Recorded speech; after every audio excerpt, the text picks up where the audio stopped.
السلام علیکم۔ سن 1865 یعنی 1865 میں مینڈل نے، جن کو اکثر جدید جینیٹکس کا بانی کہتے ہیں، ایک بہت ہی اسٹرکچرڈ اور بہت ہی اچھا طریقہ لائے تھے جینس کو سمجھنے کا۔ اور جیسے جیسے ہم 19ویں صدی میں جاتے ہیں، ان کے کام کو دوبارہ دریافت کیا گیا تھا اور لوگ یہ کہنا شروع ہو گئے کہ ٹھیک ہے، ہم دیکھ سکتے ہیں کہ ان میں سے کچھ ٹریٹس یا خصلتیں کیسے پاس آن یا آگے بڑھ رہی ہیں یا کی جا رہی ہیں کچھ متوقع طریقوں سے۔ ہم اس کے ارد گرد کچھ سٹرکچر لگا سکتے ہیں، لیکن اصل میں اس کا بایولوجیکل میکینزم، جو اس کا نظام ہے، وہ کیا ہے؟ یہ ٹریٹس کو کیسے کوڈ کیا جاتا ہے ایک سیلولر یا مالیکولر سطح پر۔ اور اس طرح 1902 میں بووری اور سٹن لاتے ہیں کروموزومل تھیوری، جو اس بات کی بنیاد پر بنی ہے کہ کیسے کروموزومز الگ ہوتے ہیں اور جڑتے ہیں سیل ڈویژن کے وقت۔ اور یہ تقریباً ویسا ہی تھا جیسا مینڈل نے اپنی تھیوری میں بیان کیا تھا، اور پھر اس کے بعد اس کے بہت سارے ثبوت ملنا شروع ہو گئے۔ یہ جو مارگن صاحب ہیں، یہ دکھا پائے تھے کہ جو میوٹنٹ کی آنکھوں کے رنگ کی ٹریٹ ہے یا جو خصلت ہے، وہ پاس آن ہوئی تھی ایک ایسے طریقے سے جو یہ دکھاتی تھی کہ وہ ایکس سیکس کے کروموزوم پر ہے۔ اور اس نے اور اس کی ٹیم نے اس کے بعد بہت سارا کام کیا، خاص طور پر مکھیوں یعنی فروٹ فلائز کے ساتھ، یہ دکھانے کے لیے کہ دیکھو، کروموزومز ہی انہیریٹیبل فیکٹرز کی بنیاد ہیں۔ ہیریٹیبل فیکٹر سے مراد وہ چیزیں جو والدین سے بچوں کو ورثے میں ملتی ہیں، جیسے کہ آنکھوں کا رنگ، تو یہ ایک ہیریٹیبل فیکٹر ہے۔ لیکن کروموزومز کے لیے اندر ہی اندر لوگوں کو یقین نہیں تھا۔ کروموزومز بنے ہوئے تھے پروٹین سے، ڈی این اے سے۔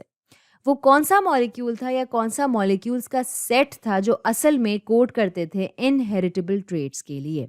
اور شروع میں زیادہ دباؤ پروٹین والی سائٹ پر ہی تھا، کیونکہ پروٹینز وہ پیچیدہ مالیکیولز تھے جن میں بہت ساری مختلف چیزیں ہوتی ہیں، اور ایسا لگتا تھا کہ وہ انہیریٹیبل ٹریٹس کے لیے کوڈ کر سکتے ہیں، جبکہ ڈی این اے شروع میں خاصا بورنگ مالیکیول لگتا تھا۔ لوگوں نے یہ فرض کرنا شروع کر دیا تھا کہ ڈی این اے میں زیادہ ڈائیورسٹی نہیں ہے۔ انہوں نے یہ بھی فرض کرنا شروع کر دیا تھا کہ اگر آپ ایک اسپیشیز سے دوسری اسپیشیز تک جائیں تو بھی ان کا ڈی این اے مالیکیول جو ہے وہ بنیادی طور پر ایک ہی رہے گا۔ تو شروع میں لوگ زیادہ پروٹینز کی طرفداری کر رہے تھے، لیکن پھر اور زیادہ ثبوت ملے اور وہ سب ڈی این اے کی سائڈ لے رہے تھے۔ آپ کے پاس تھا گرفٹس ایکسپیریمنٹ، جہاں وہ یہ دکھا پایا تھا کہ میں اس گرمی سے مرے بیکٹیریا کو لے سکتا ہوں، لیکن اگر اس کو میں مکس کروں کسی دوسرے زندہ بیکٹیریا کے ساتھ، کسی طرح ایک ٹرانسفارمیشن پرنسپل ہے جو تبدیل کر دیتا ہے زندہ بیکٹیریا کو اس اسپیشیز میں جس کو میں نے گرمی سے مارا تھا۔ اور پھر آپ جاتے ہیں 1944 میں، جہاں مکارٹی، ایوری اور مکلیارڈ اچھا خاصا ثبوت دکھا پائے تھے کہ جو اصل میں پرنسپل ہے، جو چیز پیچھے رہ گئی تھی اس گرمی سے مرنے والے بیکٹیریا میں، وہ شاید ڈی این اے تھا۔ اور پھر ہمیں اور بھی حتمی ثبوت ملتے ہیں ہرشے اور چیز کے تجربوں سے، جہاں پہ وہ کہتے ہیں کہ ایسی کیا چیز ہے جو وائرسز بیکٹیریا کے اندر ڈال دیتے ہیں ان کے جینیٹک سسٹم کو ہائی جیک کرنے کے لیے، اور وہ کہتے ہیں کہ نہیں، یہ پروٹینز نہیں ہیں، یہ ڈی این اے ہے جو یہ کرتا ہے۔ تو انہوں نے حتمی ثبوت پیش کیے تھے جو ڈی این اے کی سائڈ لیتے تھے۔ لیکن اس وقت بھی ہم ایک سویلائزیشن کی شکل میں بھی یہ نہیں معلوم کر سکے تھے ایک ڈی این اے کا اصل سٹرکچر یا اس کی ساخت کیا ہے، اور ہمیں یہ بھی نہیں پتا تھا کہ وہ سٹرکچر یا وہ ساخت سارے ہیریٹیبل فیکٹرز کے لیے کیسے کوڈ کرتا ہے۔ اور یہ کام اختتام پذیر ہوا تھا واٹسن اور کرک پہ جا کر، لیکن یہ ان سب لوگوں پہ بھی منحصر تھا جن کے بارے میں نے ابھی آپ کو بتایا۔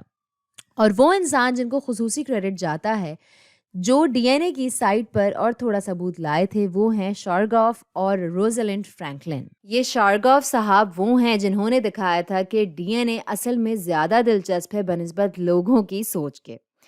انہوں نے غور کیا تھا ان فریکوینسیز پہ جو ہیں سائٹوسین، گوانین، ایڈینین اور تھائمین کے نائٹروجن بیسز کی ڈی این اے کے اندر۔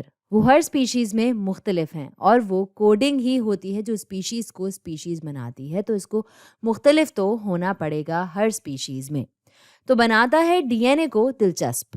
اور ایک دوسری چیز جو اس نے دیکھی، جو واٹسن اور کرک کے کام کے لیے بھی بہت اہم ثابت ہوئی، وہ یہ کہ گوانین کی جو فریکوینسی ہے وہ برابر ہے سائٹوسین کی فریکوینسی کے ڈی این اے کے اندر، اور ایڈینین کی فریکوینسی برابر ہے تھائمین کی فریکوینسی کے ڈی این اے کے اندر۔